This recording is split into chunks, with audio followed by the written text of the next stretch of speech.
Today we'll talk about linear programming.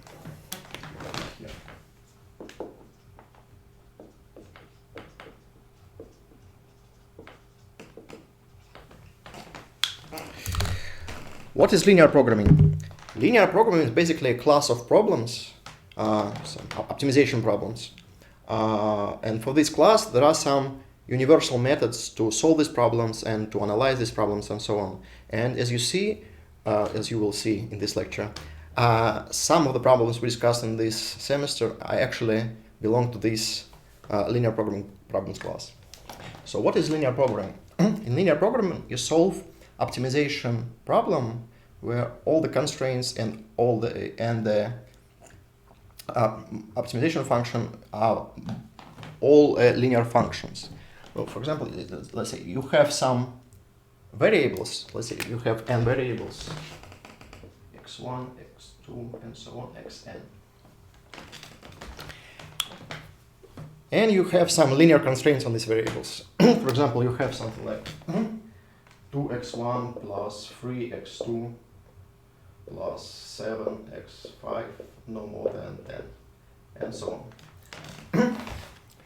So you have a number of inequalities which kind of restrict the set of possible variables. And you want, let's say, maximize some function, and this function is also must be a linear function.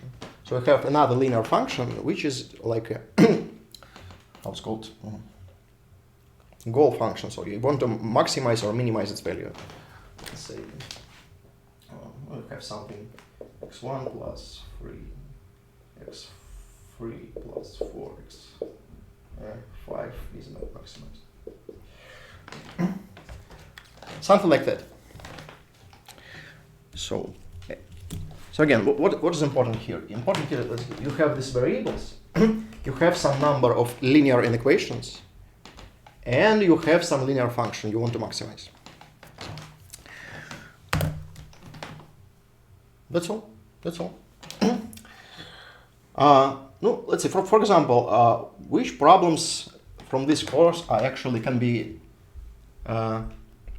simulated in this fashion. So, for example, maximal flow problem. In maximal flow problem, what do you have? In maximal flow problem, you have inequality. So you have the edges of your graph. For each edge, you have a variable which is the flow of this edge. So you have variable f uv.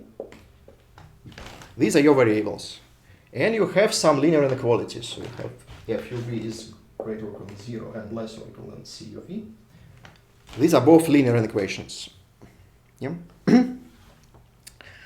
And you have an equation that for each node v, the sum of all f uv for each node v equals to 0. Something like that. So this is also some linear inequation. It's actually not an equation, it is equation, but it doesn't matter. So we will allow this to be less or equal, greater or equal, or just equal. These both are all three cases are possible.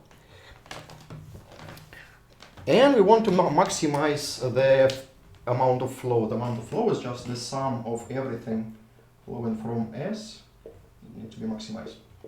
So this is also a linear function. So we have some number of variables, we have some linear equations here, some linear equations here, and some linear functions to maximize. So it's one of the basic implementation of this linear programming. Now, what other problems? For example, you have a matching problem. Yeah, for maximal matching problem. What's going on in maximal matching problem?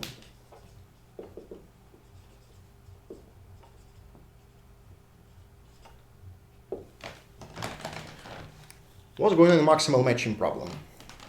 In maximal matching problem, we have some edges. And we want something like that. So we want, again, for each edge uv, we will have a variable.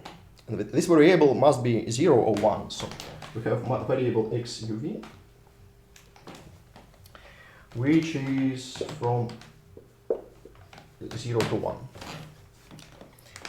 And we have constraint. Constraint is that for each node there is only one edge from the matching. So we will say that for each node V, if we take sum of everything connected to node V, it must be not more than 0. No. So this variable will be 0 or 1. 1 means that you take this edge into your matching, 0 means you don't take the matching. And we want the sum of x's for all the edges connected to this node be no more than 1. Means that you take at most one of the edges connected to this node. And we want to maximize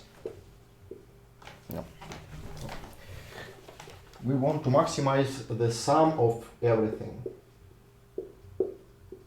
So this is just the number of edges in your matching. Okay. So again, what is the meaning of this? We want to assign a variable to each edge of your graph. If you take the edge, it is 1. If you don't take this edge, it is 0. And we have a constraint that for each node, total number of edges connected to this node is no more than 1. And we want to maximize the total number of the edges we took in our matching.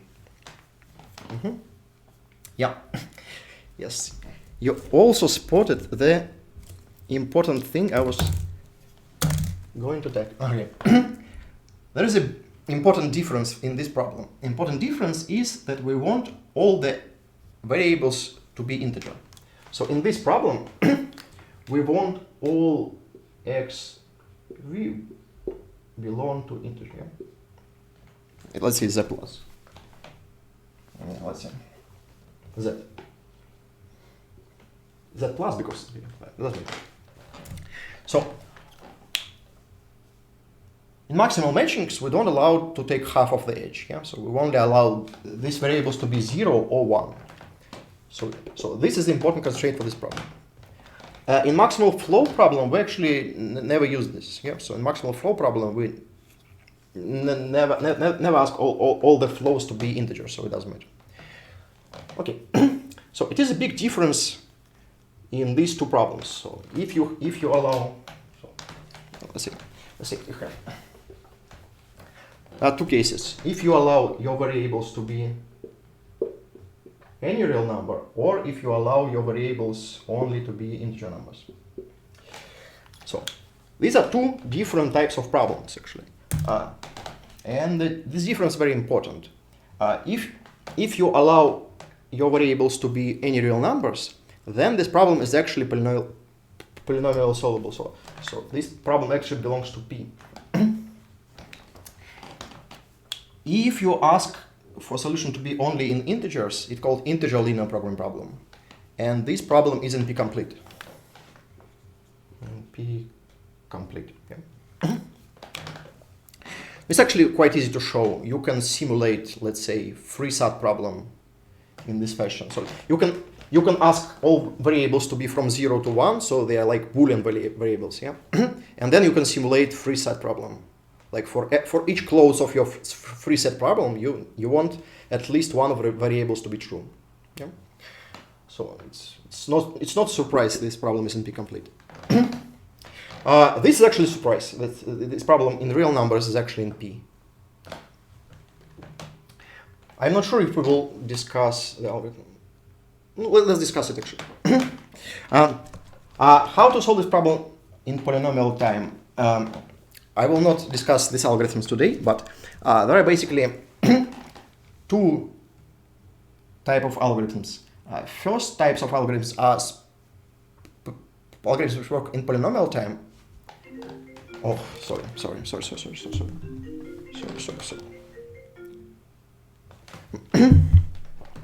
So first algorithms run in polynomial time, but they are very slow. So there are several algorithms which works in polynomial time, but it is polynomial, but it is very slow.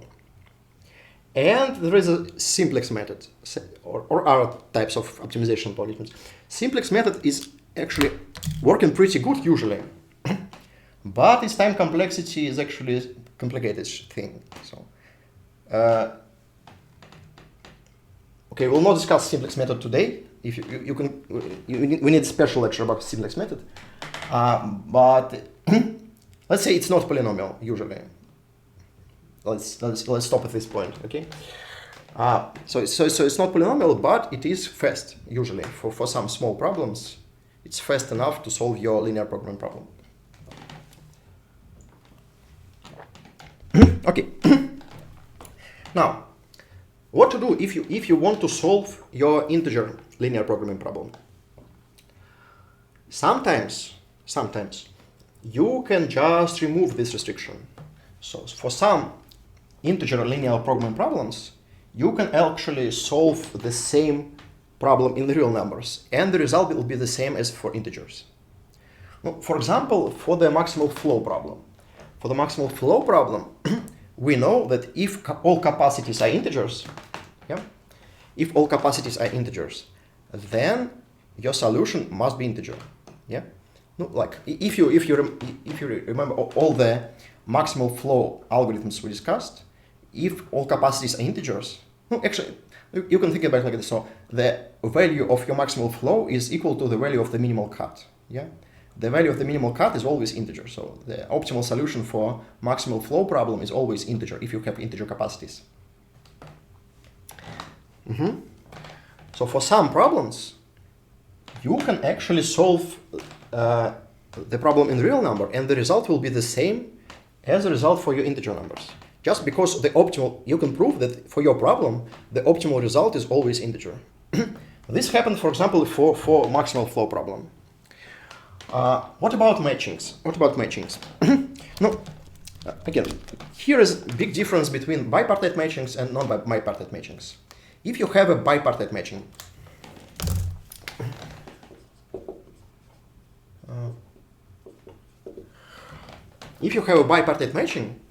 then again you can prove that the optimal result of optimal value of the maximal matching will always be integer. So if you just solve this linear program for real numbers, the optimal result will be integer. Now, why is it true? You can prove it like this. You can just okay, you can say that the maximal flow maximal matching problem for bipartite graph is actually a maximal flow problem. Yeah? So you have your bipartite graph. You can add edges like this, add edges like this. See this as this is t, and then solve a maximal flow problem. And for maximal flow problem, we know the solution must be integer. So the solution for this bipartite matching problem is the same as the solution for the maximal flow problem. Solution for maximal flow problem is integer, so the solution for bipartite matching is also integer. What about non-bipartite matchings? For non-bipartite matchings, is actually it may be not integer. The easiest example is like this. So if you have non-bipartite graph like this. So now you have three edges. So for each edge you have a variable. Let's say this is x1, this is x2, this is x3. And you have you have a constraint that x1 plus x2 is no more than 1, x1 plus x3 is no more than 1, x2 plus x3 is no more than 1. And we want to maximize the sum of x1 plus x2 plus x3.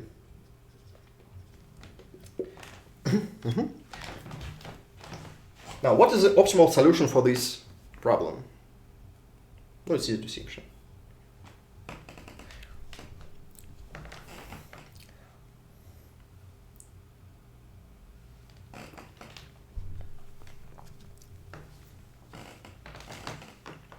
You say something.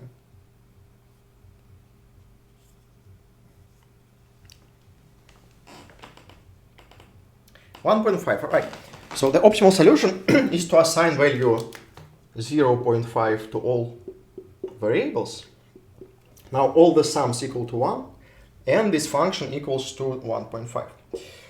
This is obviously not what we wanted, right? So for this graph, the maximal matching is actually equal to 1. But we have solution 1.5. What does it mean? Have it any any relation to the real solution of the problem? It depends. For some problems, it may happen that if you have your integer linear programming problem, yeah. If you solve the corresponding problem in real numbers, it will give you some estimation of the result. So this solution of this problem will be some approximation of your result. In some problem, it will be some good approximation. So for some problems, it actually makes sense to solve the corresponding problem in real numbers and then take this result as some approximation of your result of your integer problem. In some problems, this is not so. In some problems, this solution is very simple and this solution is very complicated. So it may happen. So again, it all depends on the problem here. So all the integer linear programming problems are different. No, basically you can simulate everything here, yeah? Right? So for some problems, it may be interesting to solve the corresponding problem in real numbers and check the result. Yeah? For some problems, it's not. How to see if your problem can actually be solved in real numbers and have the same result as the integer numbers? Let's see. So what's actually going on here? So if you look at this constraint, again, let's write something like it. So let's have two variables. Yeah? Let's have variables x1 and x2, and let's say they both non-negative, and we have some constraints. Let's say 3x1 plus 2x2 no more than 5, and something like x1 plus 4x2 is no more than, I don't know, 6. And we want to maximize, let's say, x1 plus x2.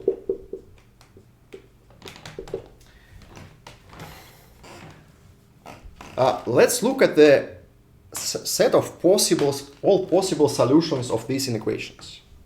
How does it look like? Let's just write a graph, draw a graph, yeah? So let's draw a graph. So let's have x1 here and x2 here. What do we have here? Here we have some half plane, right? So we have a line and we only allow the area from one side of this line. So here we have something like, something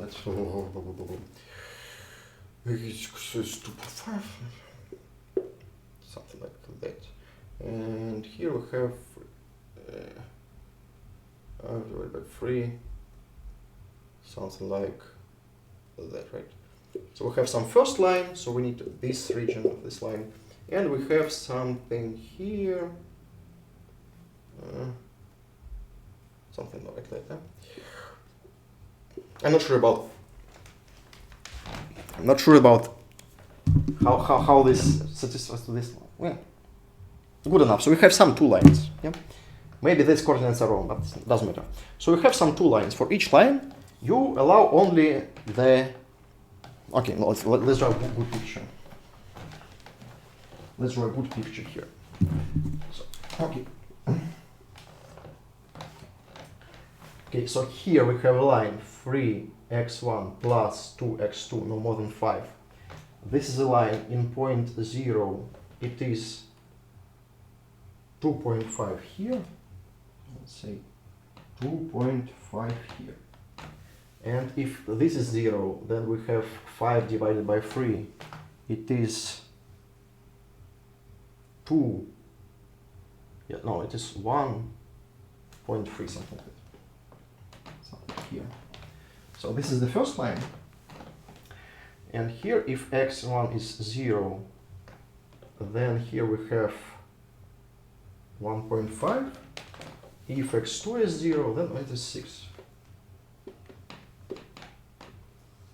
Something like that. So we have these two lines. And the set of possible solutions, actually, these polygon. So here is the set of all possible solutions of these inequations. Now, what we want to find? We want to find the point inside this polygon which maximizes the product of this vector multiplied by vector 1, 1. So we have vector 1, 1.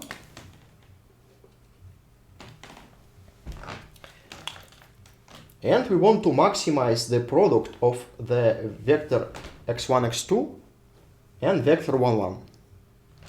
So we want to find the point which is have the maximal projection on this vector. It will be this point. So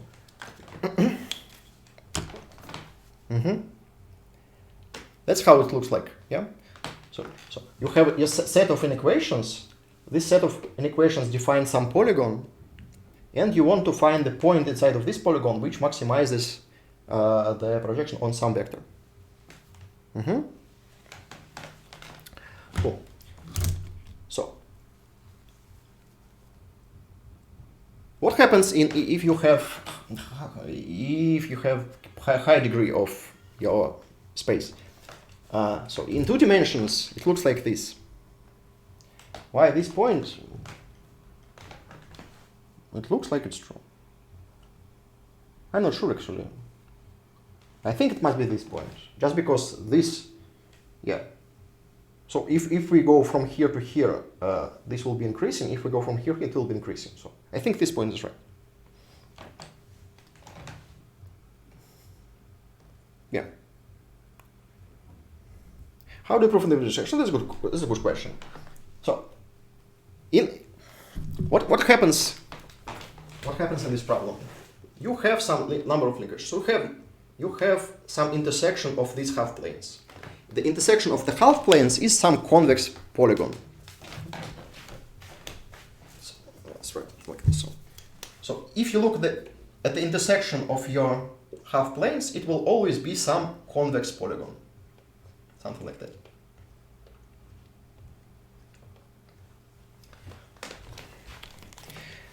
Now, if you have a convex polygon, then the point with maximized product of some vector will be some vertex of this polygon. No, because if you take any point which is not in the vertex of the polygon, you can always improve your solution. Not exactly. So at least one point which maximizes this result will be in the vertex of this polygon. So if you start at any point, and this is the vector you want to optimize. You can go until you reach the border of this polygon. Then if you reach not the vertex, but the edge of the polygon, you can continue in one of these directions. So in one of these directions, the function will be increasing, not decreasing. Yeah? So you can go along this edge until you find some vertex of your polygon. So the optimal result is always in some vertex of this polygon. Look again, because if you're not standing in the vertex of the polygon, there is some direction in which you can move in both directions. Okay? And if you can move in both directions, then one of these directions will be non-decreasing because of the function is linear. So you can move in one of those directions until you reach the border of the polygon. Then you reach the border of the polygon. You can move along this border again. In one of these directions, function will be non-decreasing. So you can move until you reach some vertex of your polygon. So the optimal result is always in some vertex of the polygon. Okay.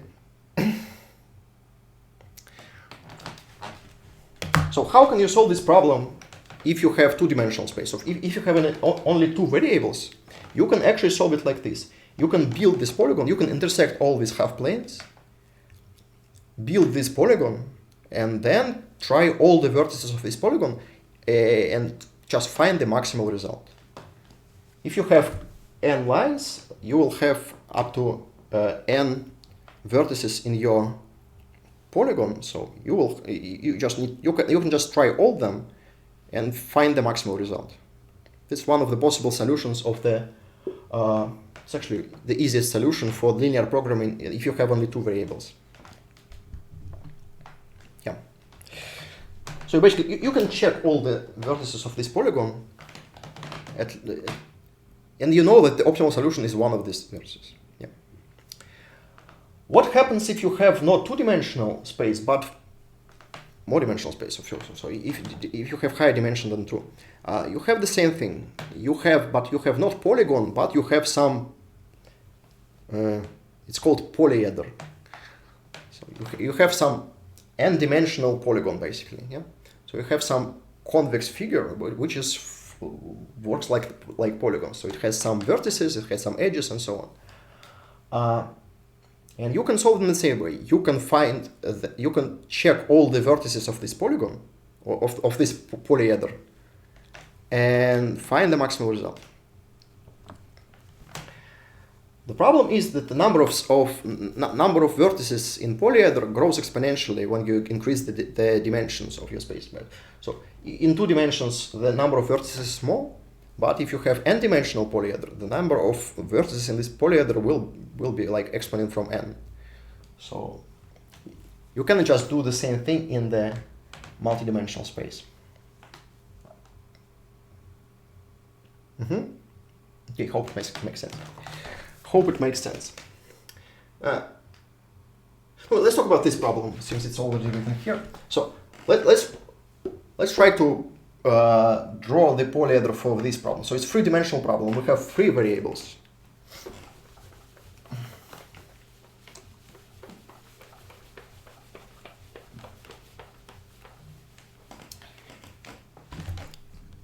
So here you have 3 variables. So the set of possible solutions is some 3-dimensional polyeder. Yeah. So let's try to do this like this, like this, like this. Say, let's say x1, x2, x3. So each of these inequations defines some half space. Yeah. So it's some plane, and you want to look at this one side of this plane, so it's half space, right? So how does it look? So x1 plus x2 no more than 1, so we have x1 plus x2 no more than 1, so it's like this half plane, like this. Yeah? x1 plus x3 is this half plane, and x2 plus x3 is this half plane. So we have these 3 vertices of our polyeder. Now there must be one more, right?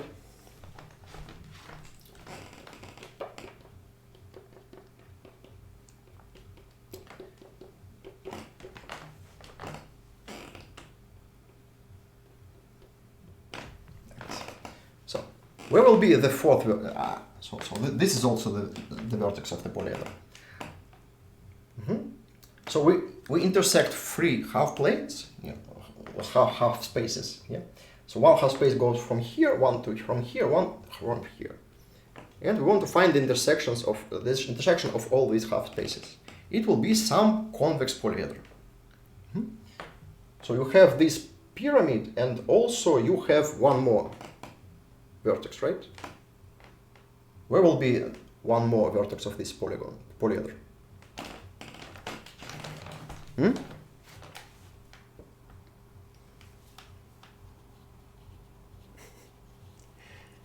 No, I'm just asking questions to check you're on the same page. So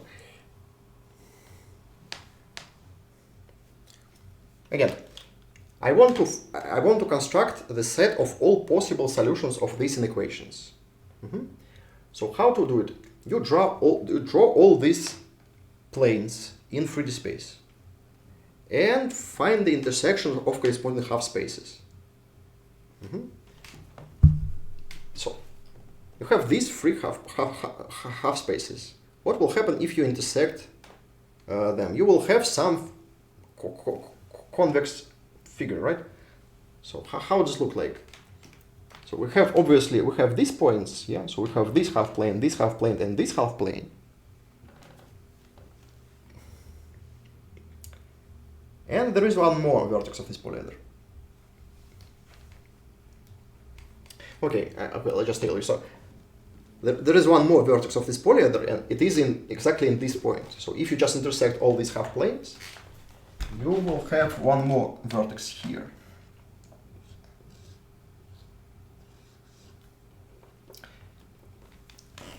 And the coordinate of this vertex will be exactly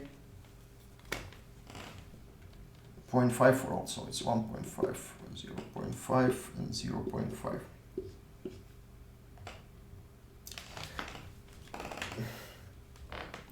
So the problem is actually why this solution, why for this problem solution is not integer. Because we have this vertex, and for this vertex has non-integer coordinates, and our function actually has maximum exactly in this point. So solution of this problem is not integer because the function maximizes in some non-integer point, because we have some non-integer vertex in our polyeder.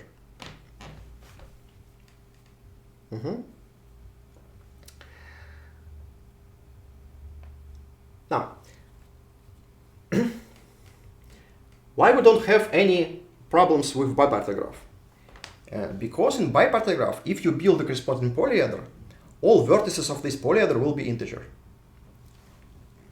So we can prove that if you build a corresponding problem for bipartite graph, build this polyeder, all the vertices of this polyeder will be integer, will have integer coordinates, right? So you can prove that bipartite graph can be solved using regular linear programming just by proving that all the vertices of the corresponding polyeder of your problem are integers. So we proved it using some combinatorial arguments, yeah? But you actually can prove the same thing. So you can prove that for bipartite graph, the solution for the linear program will be integer just by looking at the corresponding polyeder and just prove that all the vertices of this polyeder are integers. If all vertices of your polyeder has integer coordinates, then the solution will always be integer, because the solution of the linear program is always in one of the vertices of this polyeder. Okay.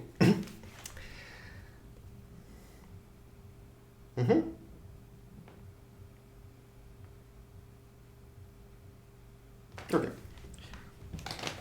Hope it's clear enough. You stop saying it's clear. So I just assume everything is clear enough. Yeah. If you don't have any questions. Now,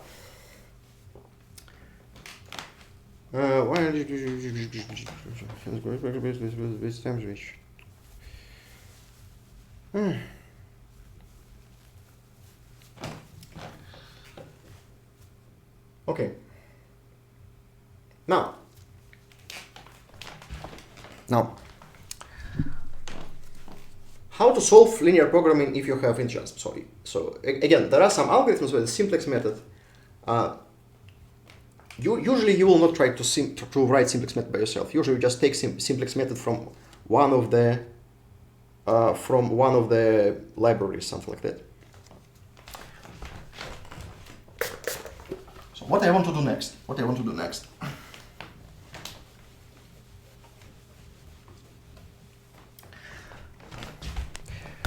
Let's try to unify your problem. So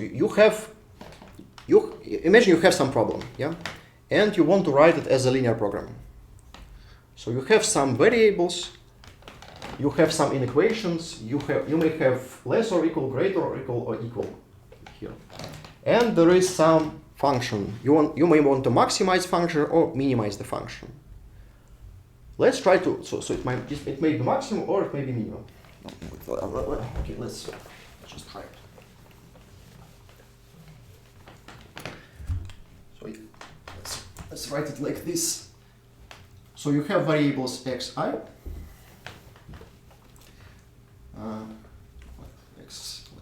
like this, 1 to n. Yeah.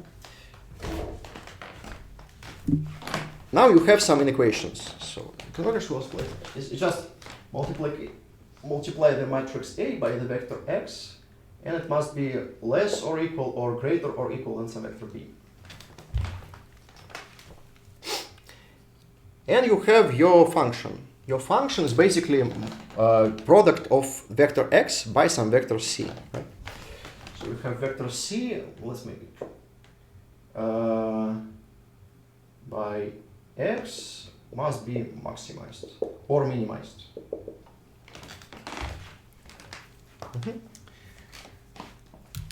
So if you just take some problem, usually when you try to write it as a linear program, you will have something like that. Here you have some inequations. Some of them will be less or equal, some of them greater or equal, some of them will be equal. And you have some function. You may want to maximize function or minimize function. So now, if you try to find a solution using some standard method, usually all the standard algorithms take your program as in some standard form.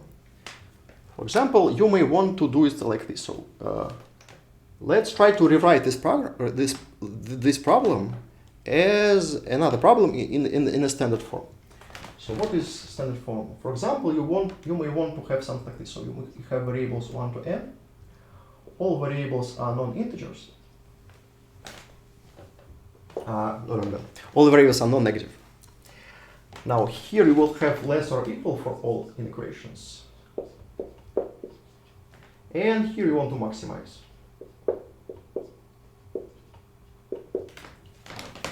So this is like standard form for the linear programming problems. How to transfer your problem to this standard form?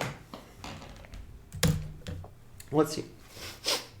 Well, first of all, you have some variables. They may be negative or positive. Yeah. In this form, we want all the variables to be non-negative. How can you simulate any variable using just non-negative variables?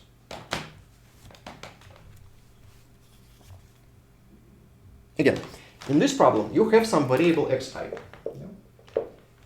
and it may belong to R. And here we have variables xi, and they belong to R plus. How can we simulate any real number of variable using only non-negative variables? Can you do it?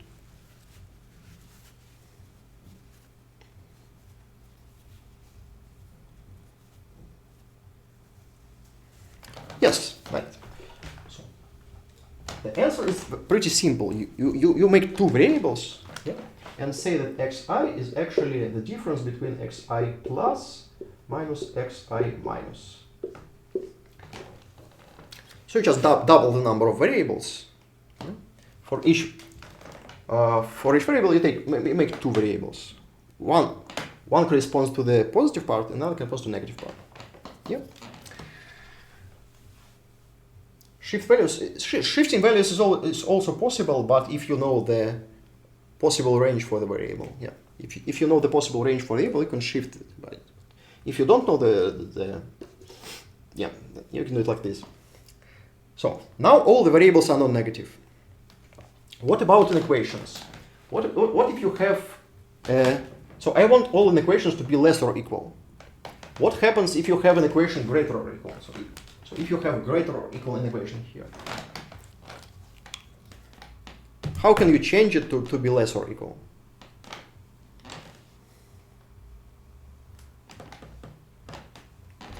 Let's have a variable here. Let's say 2x1 plus 3x2 greater or equal than 5.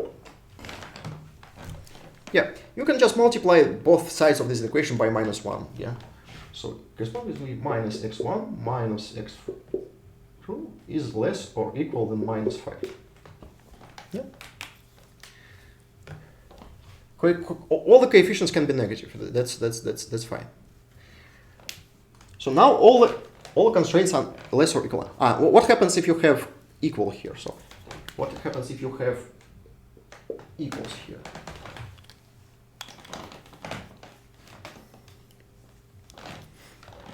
It's simple. If this equals to 5, it means it's less or equal than 5 and greater or equal than 5. We will just make two inequations, first like this and another like this.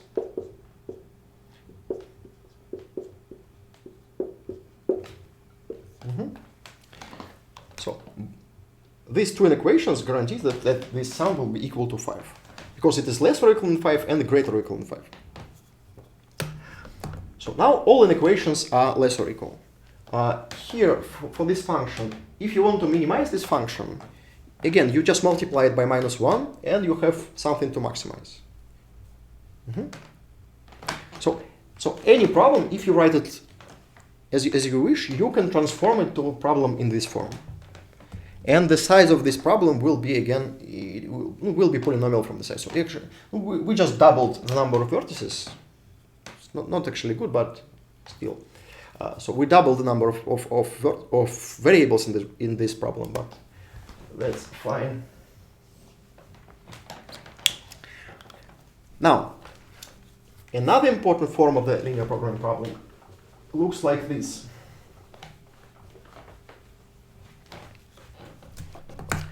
Sometimes you want your linear program look like this. So you want all the variables again non-negative, but here you have equal.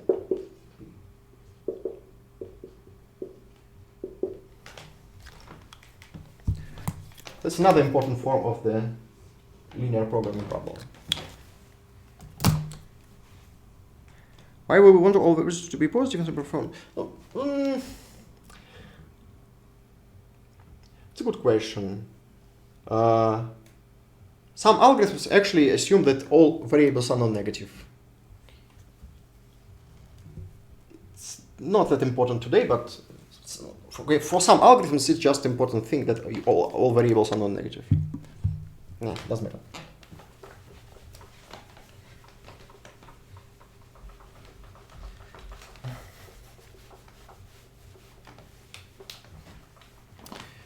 So, how can we transfer the problem from this form to this form? So I want here all the inequalities became inequalities. How can you make equality from inequality? It's a good question, actually. Again, let's see. Let's say you have some inequality like this.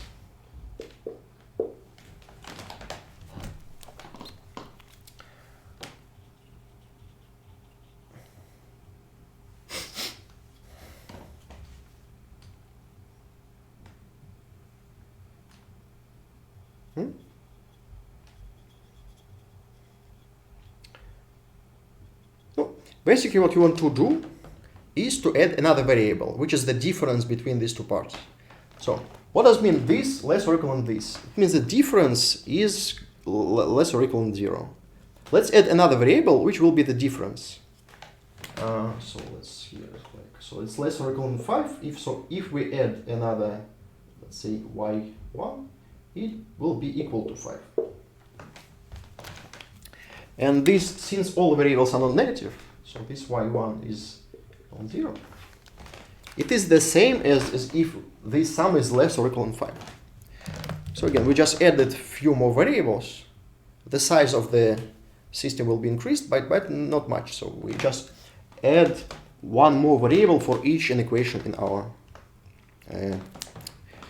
in this system. Yeah?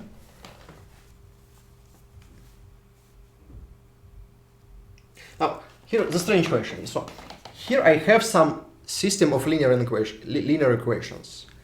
Why can I just solve this system of linear? So this is the system of linear equations. You can solve system of linear equations using some Gauss method, something like this. Yeah. So you can choose. You can basically use Gauss elimination to solve the linear equations and then find the result. What will be the problem? Why can't you just solve this? Solve these equations, find the result, and this will be the result of your.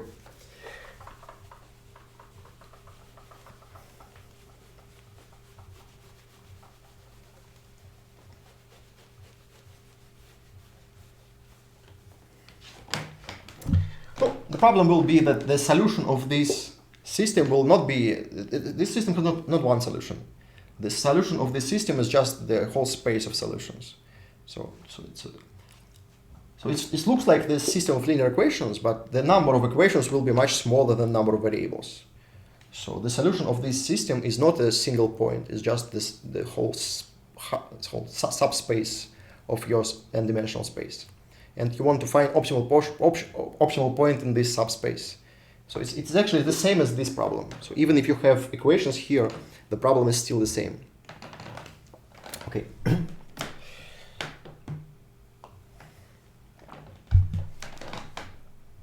Nice.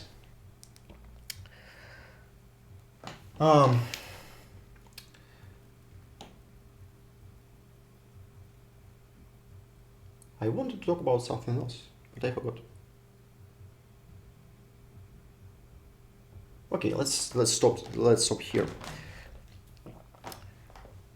Now, let's talk about linear duality. So, it's a duality.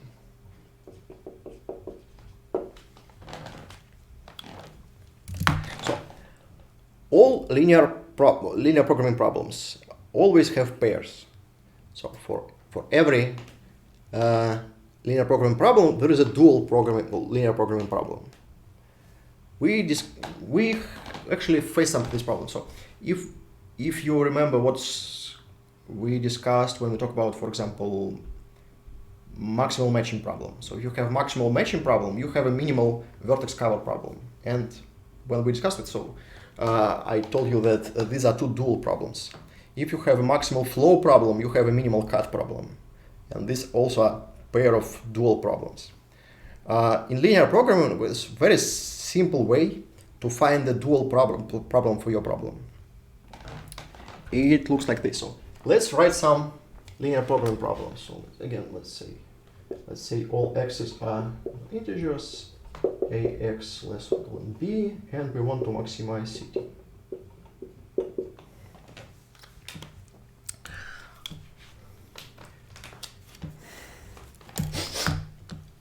The dual problem will look like this. We have a dual variables. So let's say x from 1 to n. In dual problem, you will have the number of variables would be the same as the number of inequations in your primal problem. So if in this problem you have m inequations, then here you will have m variables. Okay. They also will be in an integer, non-negative. Now, the inequations will look like this. We will take this matrix, transpose it, and then multiply by vector y.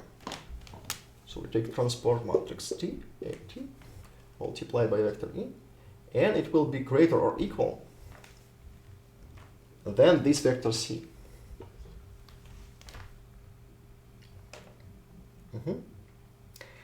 And the function will be just this vector t. So we want to minimize.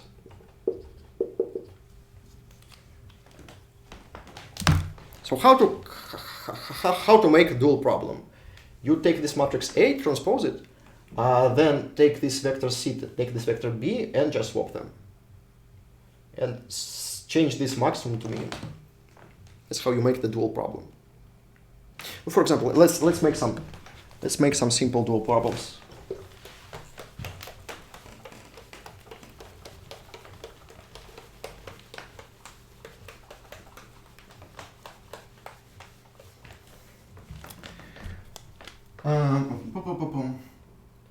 Let's say you have, three variables, x1, x2, and x3, and they all are non-negative.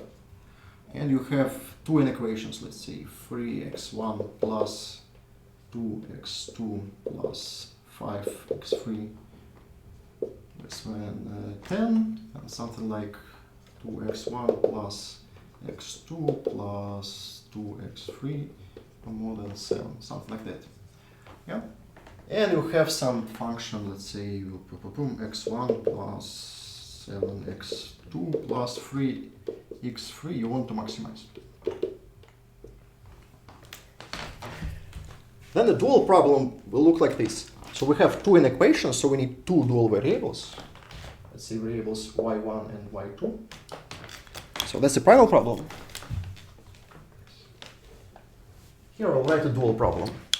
So I make dual variable for each inequation in my problem. And I make inequations like this. So I take this matrix and transpose it. So for the first variable, I need these two coefficients. So it will be 3y1 plus 2y2 will be greater or equal than this coefficient. For second variable, I use these two. Now, so it will be 2y1 plus y2 greater or equal than 7. And here I use these two. 5y1 plus 2y2 greater or equal than 3. Again, these three coefficients are these three coefficients.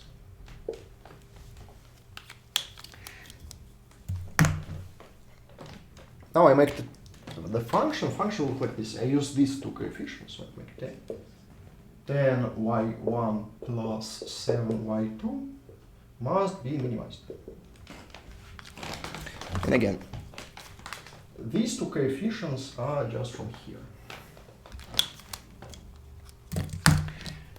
Looks like magic, yes, but it's actually not. So let's see why is it happening? What's the meaning of all this stuff? So let's take this in equation. Let's look at the primal problem. Yeah, let's take this in equation. So I have ax less or equal than b. Now let's multiply both sides of this equation by y. Let's transpose them and multiply. So like ax transpose by both y and or equal than b by y. Yeah.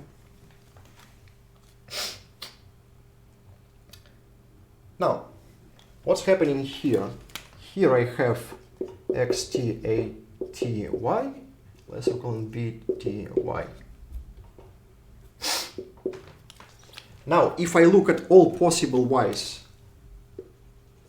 with this constraint, I can write that this thing is actually greater than equal than xtc. So what I have in the result, I have, let's rewrite this as ctx. Again, this is just a product of two vectors, right? I can write it like this or write like this. It's the same thing. Is less or equal than bty. Yeah.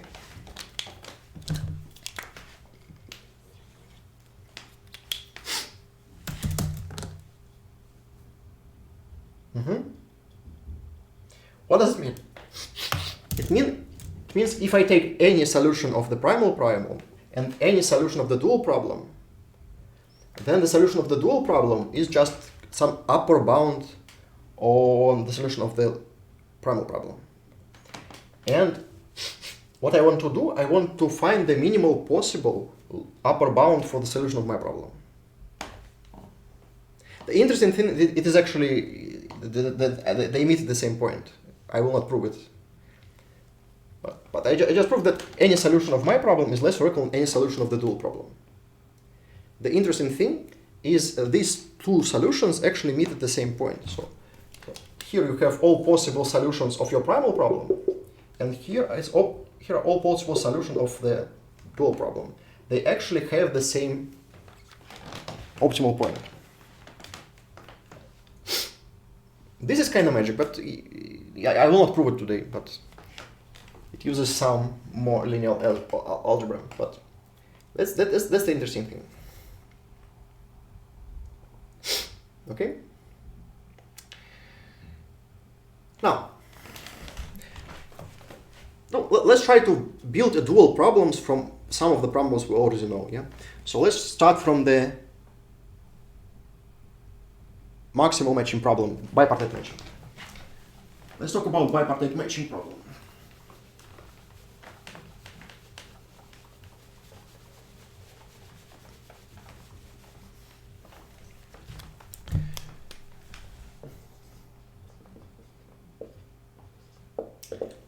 Let's write it again. So I have a variable for each edge. So I have variables x u v.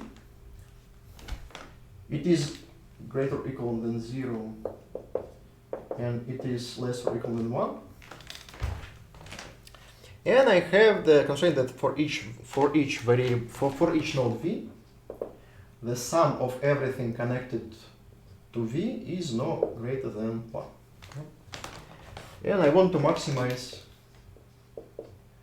sum of everything. Yep. No, let's like.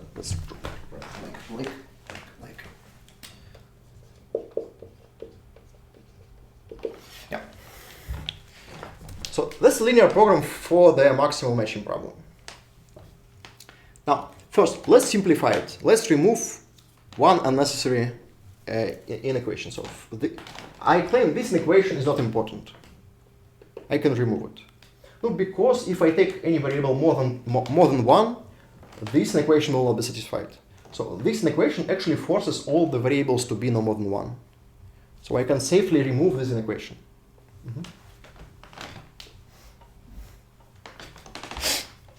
It's actually quite important thing when you solve something in linear programming, just to remove everything which is not necessary. So you have a much simpler linear program. It's much easier to work with problem when you remove all unnecessary inequations. Okay. Now let's try to build a dual problem. So in dual problem, we have a variable for each inequation in our primal problem. So here we have inequations for each variable. So in dual problem, we will have variable assigned to all the nodes of. We have inequations assigned to each node of the graph. So in dual problem, we will have some variables assigned to each node of the graph. So we have this yv. Oh, sorry. I'm too tired today, sorry. It's very hard to speak. Okay, yeah.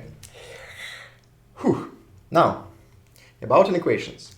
We need to transpose this matrix. So how does matrix look like? This matrix A looks like this. So for each node V, we take the sum of all the edges connected to node V. Yeah?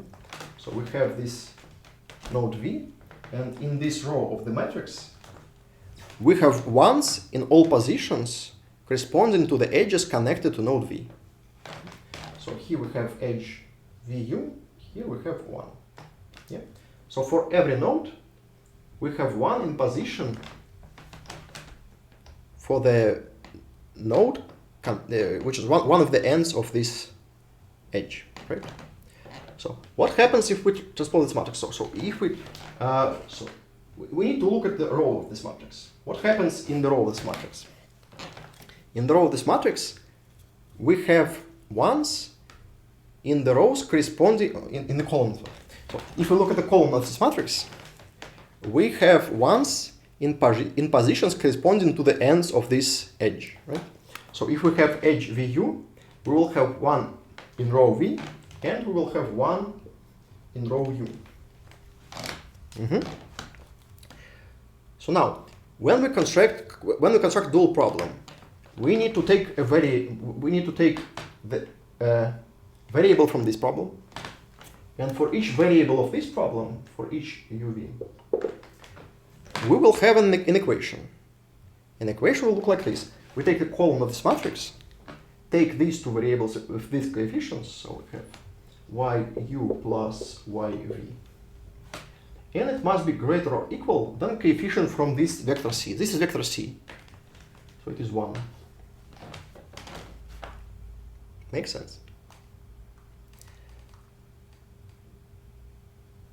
Now the function. So the function will. Okay, so we need to take, when we construct the function you want to minimize, you take the coefficients from vector b. Here's vector b.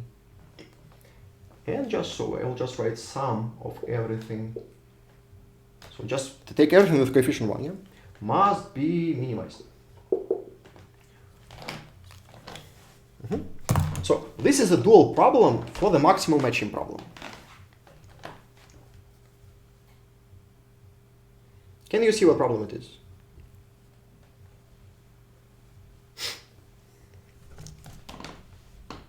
Yeah, this is exactly vertex cover problem.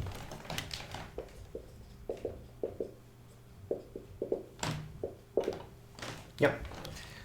So what I'm doing here, I need to take some variables and assign some values so that for each edge the sum of values on its ends is at least 1.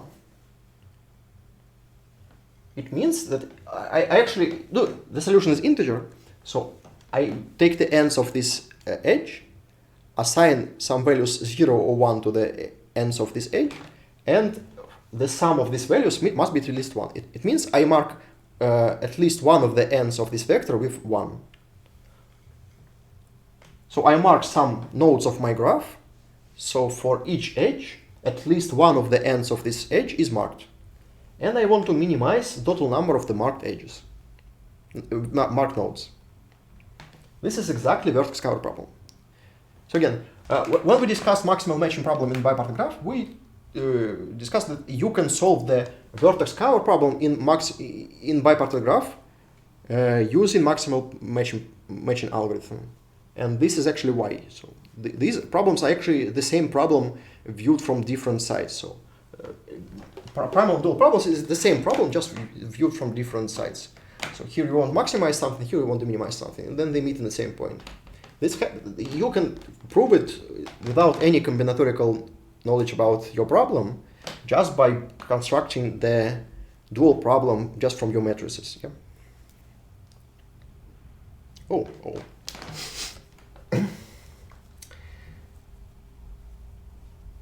Okay, let's do something else.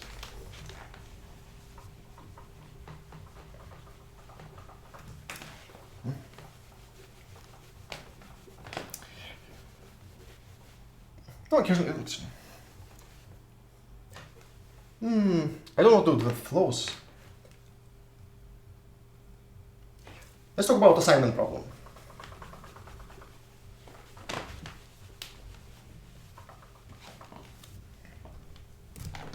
Yes, primal dual problems always give the same answer. I will not prove it, but it's true. Yeah. Yeah. This actually are two problems. It's actually the same problem viewed from two different sides. You want. Actually, we describe the same set of elements. One problem describes the set of elements from inside, another from outside, and they meet in the same point. Yeah. Let's talk about assignment problem. Assignment problem. So we have an assignment problem. What we have an assignment problem? We have some, again, bipartite graph. So what was going on? We have a bipartite graph. Let's have a full bipartite graph again, just for simplicity. And I want to build some perfect matching in this graph. So I want to matching which contains all the nodes of my graph. And I want to minimize the total cost of all these edges. ZLP algo? No. Actually, no idea what is it.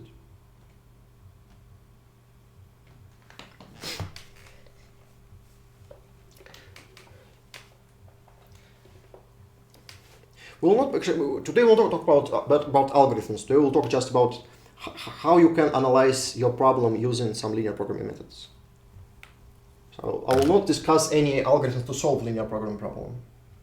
We'll just analyze this problem just to see what's going on inside this problem. So assignment problem. Again, you have a bipartite graph. You have the same set of variables. We have x, u, v. So variable equals to 1 means that we take this edge in the matching. Yeah? So I want to build a perfect matching. It means for each node, the sum of everything connected to this node must be equal to 1. And I want to minimize the sum of all weights of the edges. Yeah. So I want minimize the sum of x uv multiplied by weight of this edge.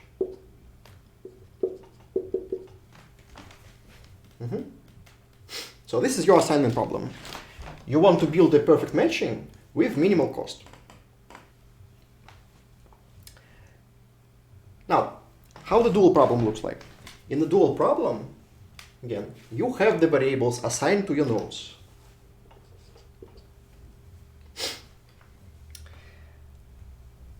These variables will not have this constraint. So these variables will allow these variables to be to be negative. Why? Because here we have not inequality, but here we have equality. So if you have a constraint which is the equality, then corresponding dual variable will not be strict to be non-negative. You can just okay. I'll leave it to you as an exercise. You can split this equation into two inequations. They will give you two dual variables, and like the combination of these two dual variables is actually a variable which is unbounded. Yeah. So if you have an equation here, you have unbounded variable here.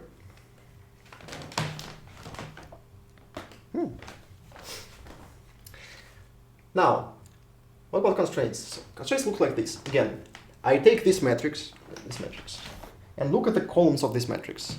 So for each edge UV, I will have a constraint which says that YU plus YV must be less or equal than corresponding coefficient here.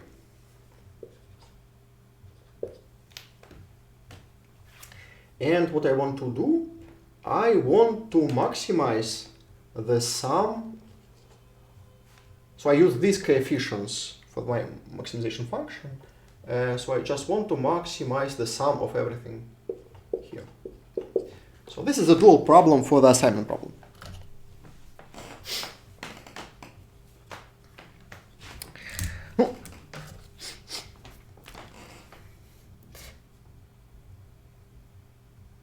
I claim that it's somehow connected to the Hungarian algorithms we discuss when we talk about assignment problem. So let's see what's going on here. So this equation, what is the meaning of this equation? Let's just move it to the right side. So it's minus yu minus yv is non-negative. So why is that?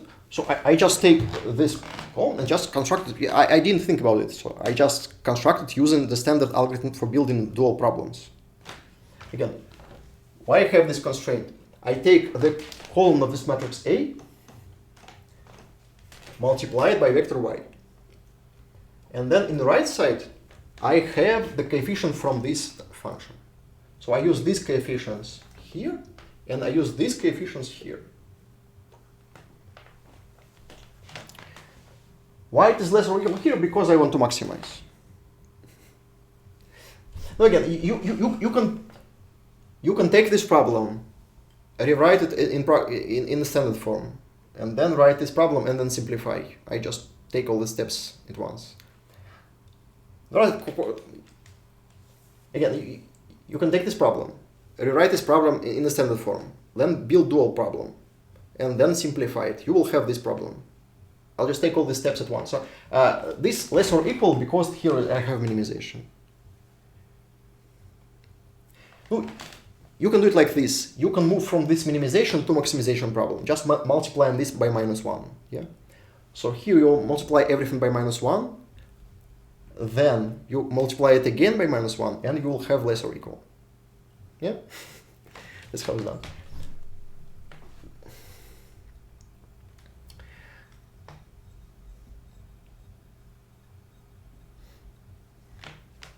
Just like this. So in maximization problem, you have less or equal. In minimization, you have a greater or equal.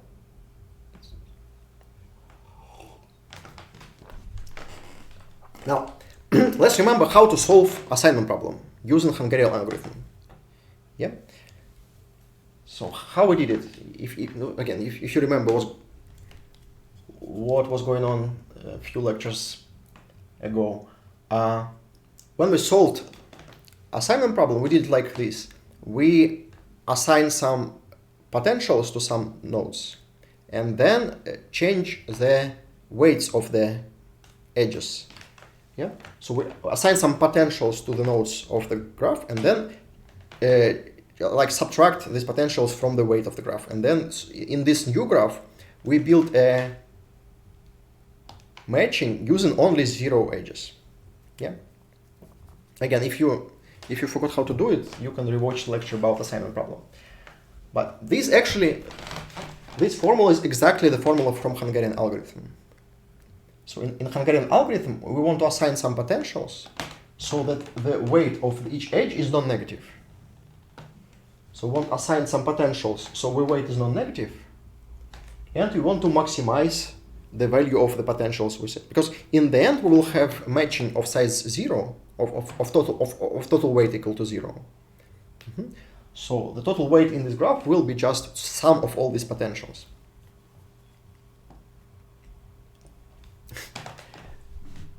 Okay, I'll just leave you an exercise. So if you don't remember how to solve assignment problem, so this is how we do it.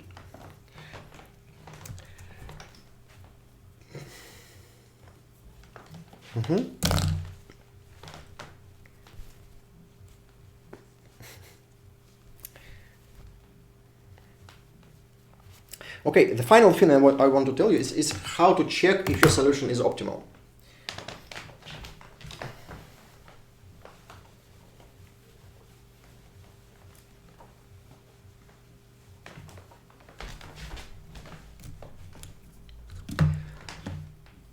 How to check if your solution is optimal?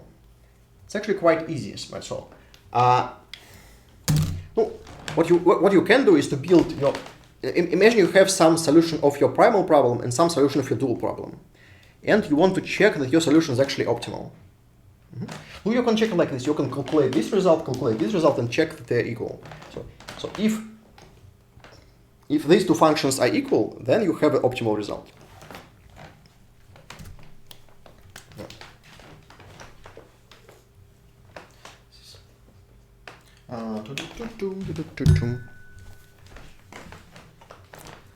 So my solution optimal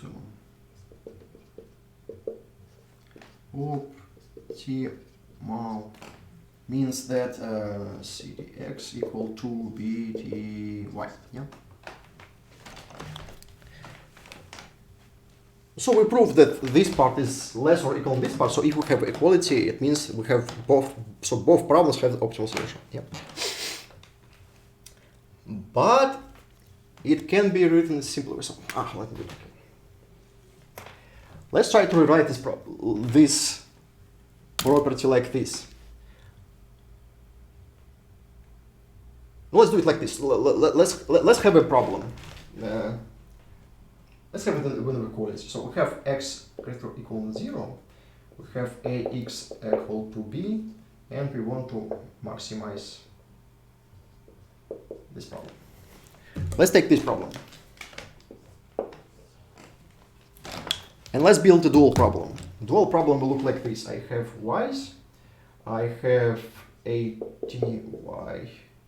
I want to maximize, so I want a greater or equal than c, and I want bty minimized.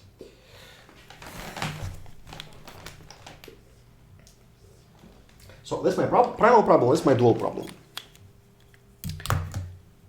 What I want to do, I want to check that my solution is optimal, like this.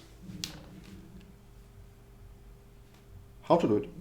Let's rewrite this property like this. So I want to have ctx minus bty equal to 0.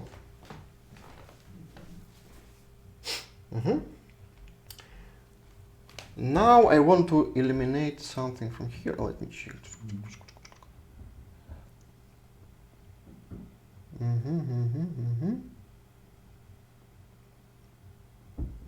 Yeah.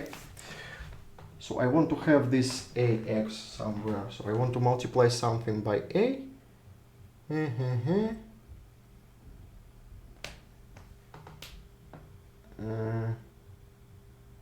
How can I do it?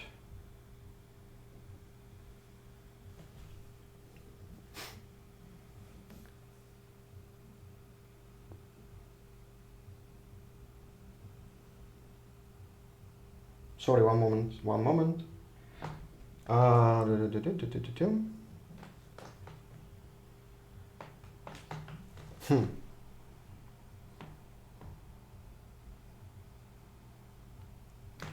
how can I put A here?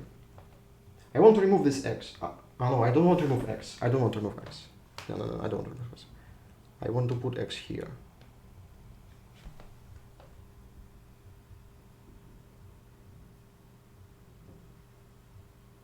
Sorry, one moment.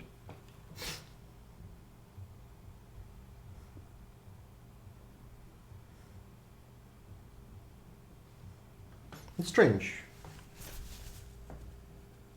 I did something wrong.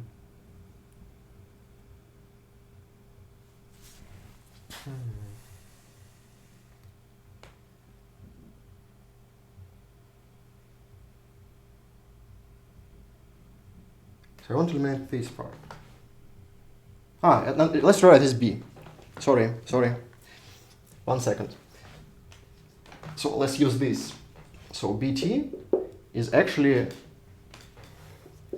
AXT, right? So it is XT, AT, right? So let's change this BT with this. So we'll have CTX minus XT, ATY equal to 0. Now I will just change this.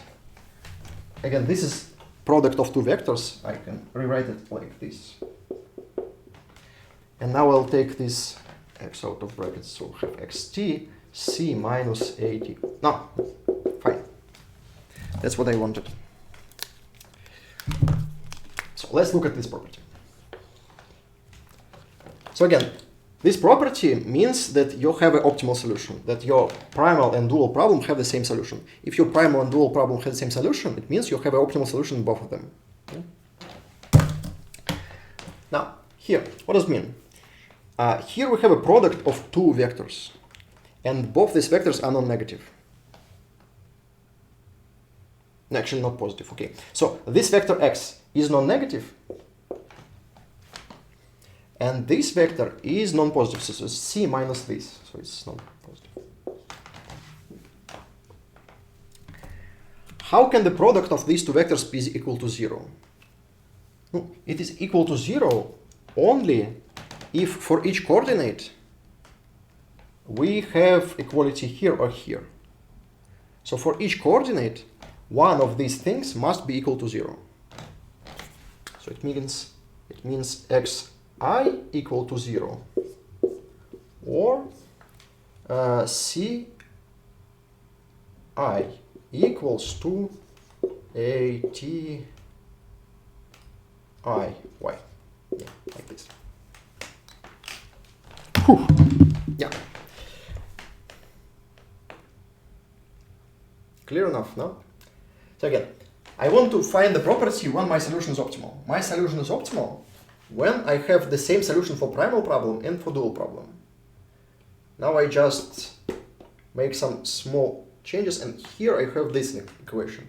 In this equation, I have the product of two vectors. One of them is non-negative, another is non-positive. The product is 0 only if for each coordinate I have 0 in one of these parts. Yeah. If both these parts are non-zero, then the result will be negative, and it must be 0. Yeah. Cool. And this is actually this is very cool property. Why is it cool? Because this property, we actually split it, this property, to n small properties. So this much easier to check. So instead of checking this very complicated property, we will check many small properties. And if all these small properties are satisfied, then this big thing is satisfied.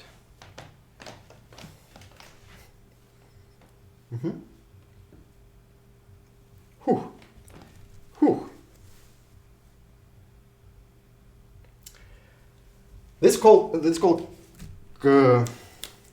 complementary slackness. It's called complementary slackness. It basically means if you have some two complementary inequations, so I have complementary inequations here and here. In each pair of complementary inequations, at least one of them must be strict. Okay.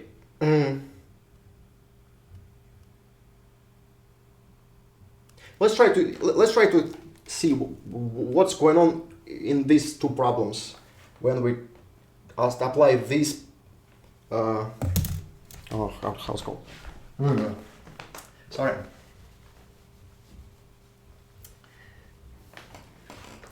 Let's try apply this to both these problems.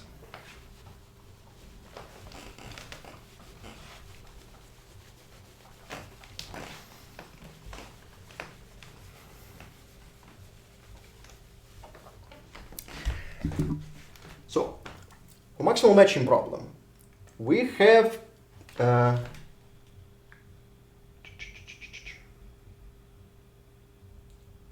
we have this and these two complementary inequations. So what the property is? So x v equal to 0, or I have equality here. So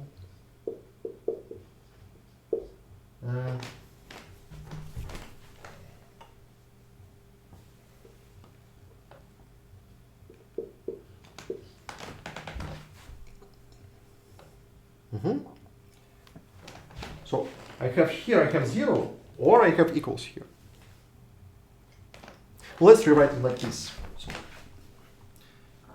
So if it is 1, then this is it.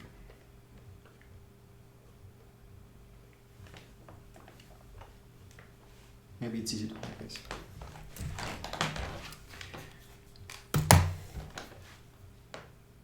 What is the meaning of this property? It means that if you have an edge, this edge belongs to your matching. Then, why it's 1? Why 0? It's 1. 1. Here I have 1. Yeah.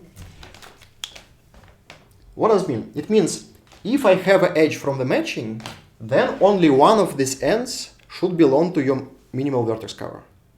That's true, yeah? So if you take any edge from your maximal matching, then only one of the ends of this edge should belong to your minimal cover.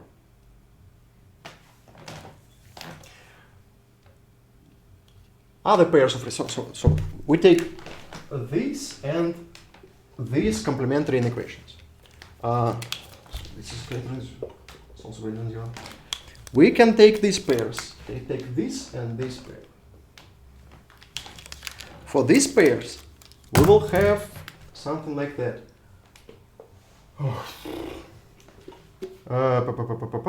So if y be equal to 1, then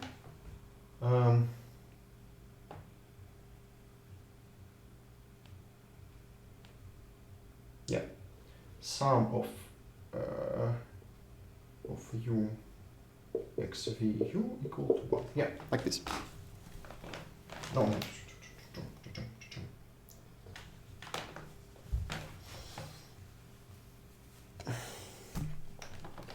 What does it mean? It means if you take the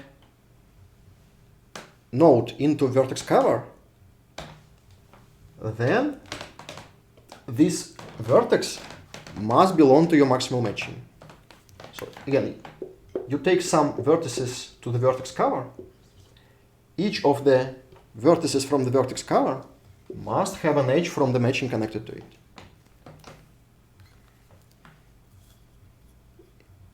Yes, the dual problem of the dual problem is the original problem here.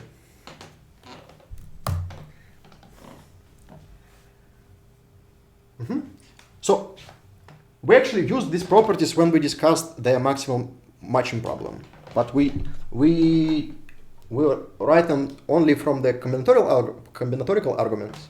But you actually can do it just by using these linear algebra arguments. You'll have the same result. The same thing here, let's see. So what do we do here? We have complementary inequations, so we have here and here. So it's done like this. So if x uv equal to 1, then here must be, so here this yu plus uv must be equal to uv. Again, what does it mean? It means that here you have v minus u minus v equal to 0. Again, if you know how to solve the assignment problem, that's exactly what's going on in the Hungarian method. So if you take any edge in your matching, the modified weight of this edge must be 0.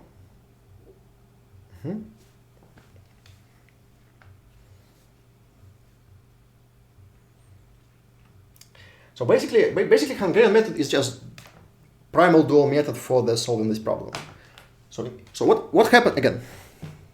Let me finish this. So how did we solve assignment problem? At any point we have solutions of two problems. We have some solution of the primal problem and some solution of the dual problems. So we have some matching and we have some potentials. And in the end, we want to maintain all the properties. So we want to satisfy all these constraints, satisfy all these constraints, and satisfy all these constraints. If we manage to do it, so if you build a solution which satisfies all these constraints, and all these constraints, it will be the optimal solution. So what we do in the Hungarian method, we have some matching. So in the beginning we have empty matching. So these constraints are not satisfied. We have some potentials. So the weight of each edge is non-negative. So these constraints are always satisfied. And these constraints are always satisfied. So now what we try to do? We try to modify the primal variables and dual variables in such a way that we make some progress. If we can increase the size of the matching, we make a progress here. So we update the matching and we increase the size of the matching. If we can increase the size of the matching, we make a progress here. So we modify these potentials in such a way that we have that our DFS that we use to find the augmenting path can make some progress. So we try to tweak these variables, try to tweak these variables, and so on. In the end, we have all these constraints satisfied. It means that we have an optimal solution. The same thing here, actually. So if you manage to build a solution when all these constraints, so if you have some matching and you have some vertex cover and these two constraints are satisfied, then you have an optimal solution. Again, you don't need to. This is enough to prove that your solution is optimal, because you have the same solution for minimization and maximization problem, and they meet at the same point. It means they both are optimal.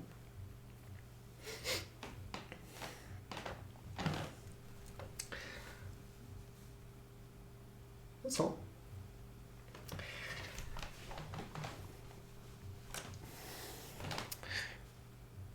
Okay, I'm afraid we don't have enough time, but you can use the same. What is it?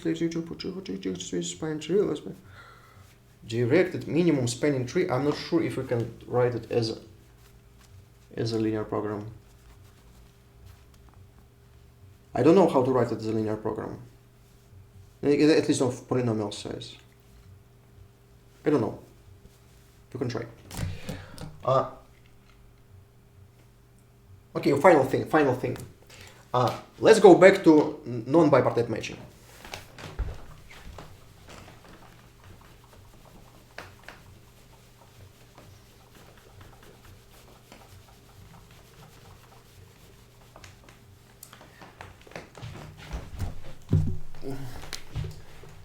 So again, for non-bipartite matching, okay. So we have a system like this. We have some x uv is no greater than 0, and I want to maximize the sum.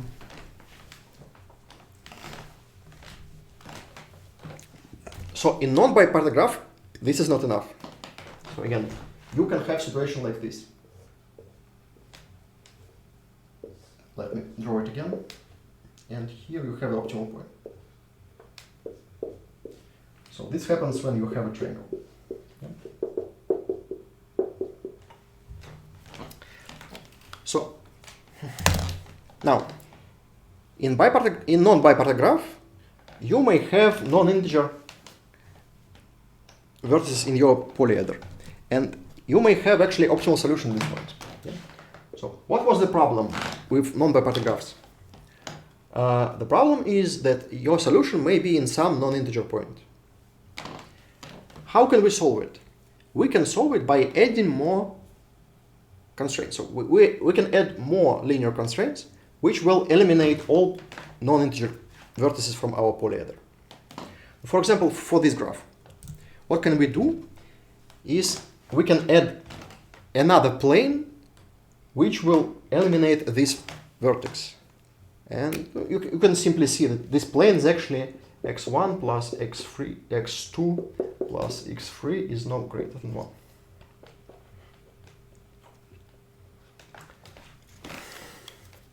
So if we add this inequation to the set of our inequations, we will remove this vertex from our polyeder.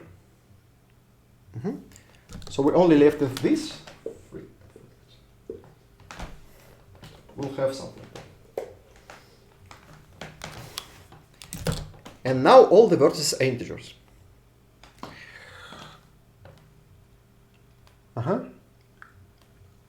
So that's how you manage situations when you have some non-integer vertices. So you add some more inequations so that they remove all these non-integer points. What happens in the main case also? What happens if you have a graph? If you have a non-bipartite graph, you need to add this inequation for every odd-sized subset of nodes. So if you take any subset of odd size, so let's say some subset U is just subset of V and size of U is odd. You need to add a constraint that the sum of everything x u v so that u and v belongs to set u is no more than size of set u divided by 2 rounded down.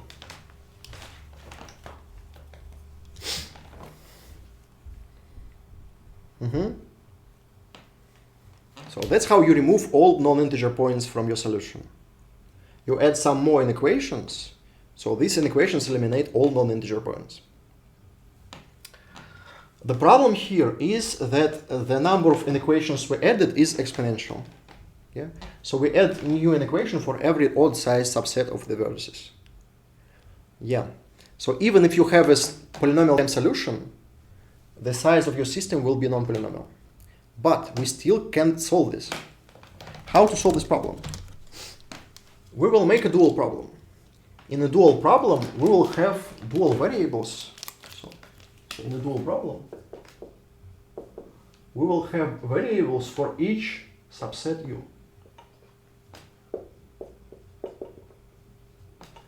So we will have a dual problem for each odd subset of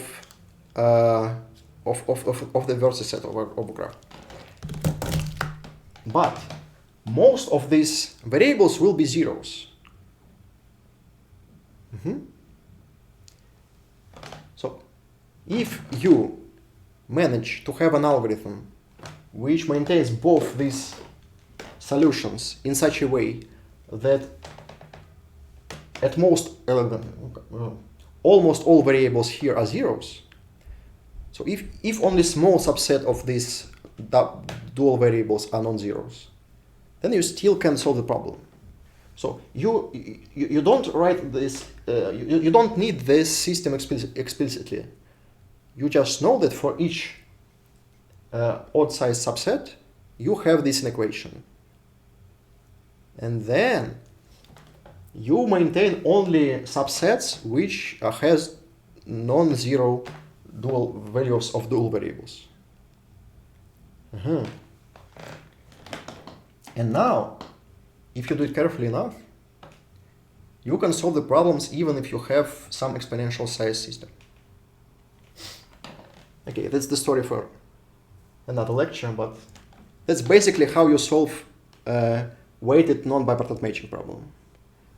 So you have in weighted non-bipartite matching problem, you have situation like this. You have dual variables for some odd size subsets, but almost all of them are zeros.